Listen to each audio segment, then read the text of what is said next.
What do you think? I think we're dead meat. Real dead meat. You're dead meat! Go ahead and laugh, you guys. Find the final little bastards that did this. They're dead meat. Hey everybody, for this week's video, I get to share something real cool I got to do thanks to Sony in promotion of Zombieland Double Tap, now available on Blu-ray and digital. Sony sent Chelsea and I down to Angel Stadium in Anaheim, California, where they were setting up for Monster Jam. Since, you know, Rosario Dawson's character drove a monster truck in the movie. They drove us down there and fed us real nice, and then we got to ride around in the back of Gravedigger, which is maybe the most infamous monster truck of all time. We didn't get to do any tricks or jumps or anything, but it was still great to ride around in the back of the truck, especially since I was sitting right next to Rhett Reese and Paul Wernick, the screenwriters of both Zombieland movies. Of course, that led to the coolest part of the day, and the meat of this video, when Chelsea and I got to sit down for an interview with them. Hey everybody, we're here today with Paul Wernick and Rhett Reese, the writers of Zombieland Double Tap, as well as the original film Zombieland. Hey guys. How are you? Good. We're here at the Angel Stadium in California. Monster Jam! Monster Jam! Sunday! That pops up a few times in the script.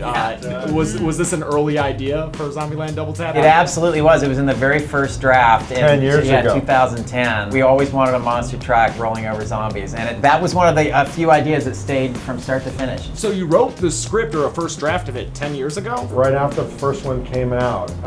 And for a whole number of reasons, it's just mostly schedule. It didn't come together. Ruben went off to go direct a few other movies, and then the actors, you know, Emma and Jesse all blew up and became massive movie stars, and Woody continued to be in every franchise in Hollywood history. And so we kind of gave up on the idea of it happening. And it was really the love of the world and the love of each other that brought everybody back together, and felt like, look, if we get it right, let's kind of all come together. Everyone took pay cuts to be here and do it, and because it felt like just that love and the camp feel of getting everybody back together. Well, you said you thought of monster trucks right away as something for this movie, and that made me think of the zombie kill of the year. Were there any rejected or scrapped ideas for those? One of the ones that we haven't used yet, maybe in the future, is human kill of the week. That's sort of, you know, we gotta be equal opportunity. We gotta allow the zombies to kill a human every week.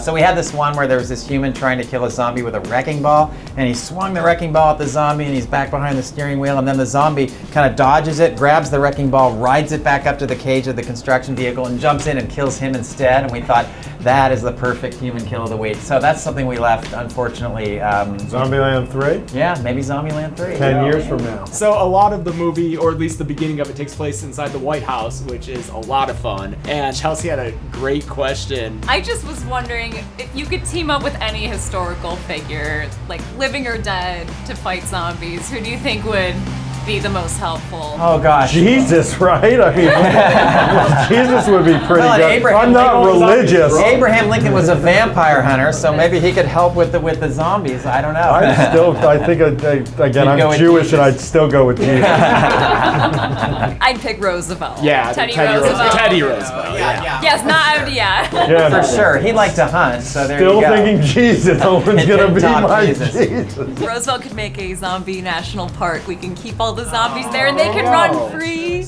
Okay, maybe it tops Jesus. And finally, I guess, what were some of your favorite zombie movies growing up, or just inspirations maybe? I think the one that really sort of sparked this for us was 28 Days Later, because it was the movie where zombies suddenly got fast and felt like a threat. It just opened up a window onto what could be a whole new genre of horror. And then, of course, we were comedy guys, so then we needed to layer our comedy in on top of that. And I'd say Shaun of the Dead as well. That's just one of the great. Yeah, comedy zombies. Yeah. So funny. So I just want to let you guys know that on my channel, I have the kill count series, and it counts up the kills in horror movies. Normally, I don't count zombies. I didn't for Night of the Living Dead, but when I covered Zombieland, the original, I decided to count the zombies. How many did we kill?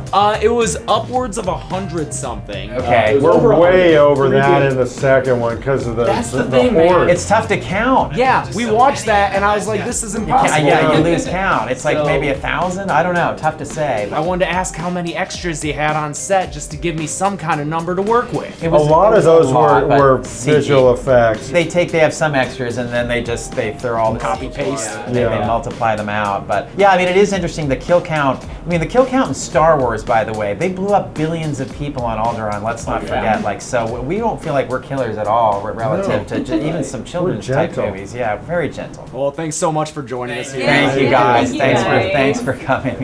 I'm so glad we got to talk to them, because both of them were super cool and down to earth. Also, like we discussed in the interview, I don't know how I'm supposed to kill count Zombieland 2, man. You got zombies getting run over by a monster truck and zombies flying over a cliff. It seems impossible for me to cover it, but maybe when I'm ready to do the kill count, I can ask my friend Matt Pat for help. After all, he counted all the deaths in Mulan, which I would have thought was impossible. I'm so happy Sony took us down there so we could see the Monster Jam rehearsal and, of course, talk to Rhett and Paul. Be sure to check out Zombieland Double Tap, available on Blu-ray and digital right friggin' now. Next week is your first kill count of 2020, Sweeney Todd, the Demon Barber of Fleet Street, which also means I finally get to cut this fucking beard off. I'm really excited for that one, but until then, I'm James A. Janice.